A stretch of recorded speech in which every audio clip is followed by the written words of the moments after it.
Friends, welcome on Yourpedia, and as you people have already got the opportunities for teaching job, government teaching job, and this is not the question of only Haryana public service commission, बहुत सी और state government के public service commission में teaching jobs are expected soon, teaching jobs are going to be advertised. And आप में से जो लोग एमटेक हैं, जिनका फर्स्ट क्लास में एमटेक है, उन लोगों के पास एक बहुत अच्छी अपॉर्चुनिटी है to be a teacher in a government sector.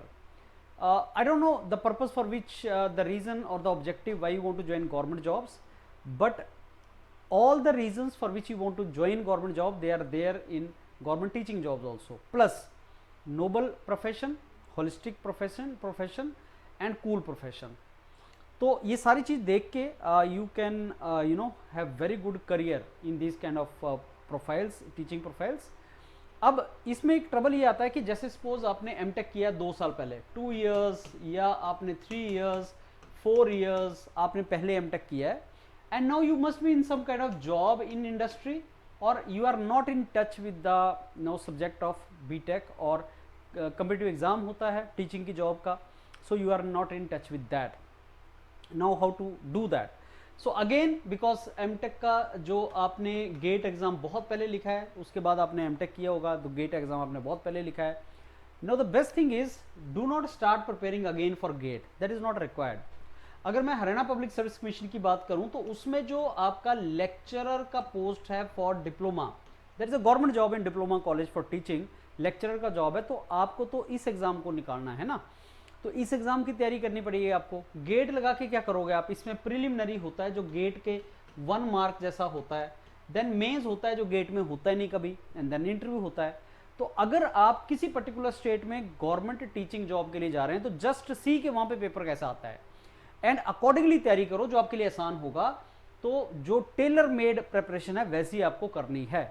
और मेरे को लगता है कि अगर आप एमटेक छोड़े हुए आपको कुछ टाइम हो गया है, तो वो एमटेक के सब्जेक्ट में से आपसे रिटर्न में तो क्वेश्चन नहीं पूछेगा, ना प्रीलिम में ना मेंस में। वो अगर पूछेगा तो आपसे इंटरव्यू में थोड़ा बहुत पूछ सकता है एमटेक आपने किसने किया है। तो फॉरगेट अबाउट एमटेक डिपार्टमेंट्स।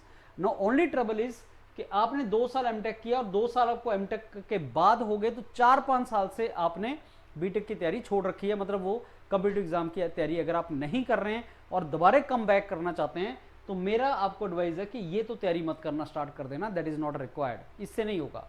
आप पर्टिकुलर एग्जाम पे फोकस करो, जैसे हरियाणा पब्लिक सर्विस कमीशन है, तो देखो वहां पे क्वेश्चन कैसे आते हैं और अकॉर्डिंगली तैयारी करो, so that you clear the preliminary. और जब मेंस आता है वो राइटिंग स्किल है, तो राइटिंग की तैयारी, आप राइटिंग की प्रिपरेशन आप प्री के साथ साथ जरूर करना, बिकॉज हरियाणा में आपको ज्यादा टाइम नहीं मिलता, जो मेंस है उसके लिए ज्यादा टाइम नहीं मिलता, तो आप राइटिंग प्रैक्टिस आप प्रिलिमिनरी के साथ साथ करना। नटशेल में ये है कि if you are looking for this job in Haryana public service commission, then start preparing on the lines of what requirement of this exam is, and Yourpedia ने इसके लिए बहुत अच्छा आपको एक मॉड्यूल बना रखा है, और वो मॉड्यूल से आप बहुत अच्छे तरीके से इसकी प्रिपरेशन कर सकते हैं। So start preparing it, because there are so many students who are asking that sir हमें एमटेक का किए हुए 2 साल हो गए, 3 साल हो गए, 2 साल एमटेक में भी हमने कुछ तैयारी नहीं किया, हम एमटेक सीरियसली करते रहे, अब हम प्राइवेट सेक्टर की जॉब में हैं, जैसे आप टाटा में जॉब कर रहे हैं, मारुति में जॉब कर रहे हैं, या टीसीएस में जॉब कर रहे हैं, जो भी हो सकता है, आप अलग अलग कंपनी में जॉब कर रहे हैं, अब आप हरियाणा में गवर्नमेंट जॉब में वापस आना चाहते हैं, so prepare the tailor made module जो योरपीडिया ने बनाया है, वो आपको बहुत हेल्प करेगा। I hope you understood my point friends.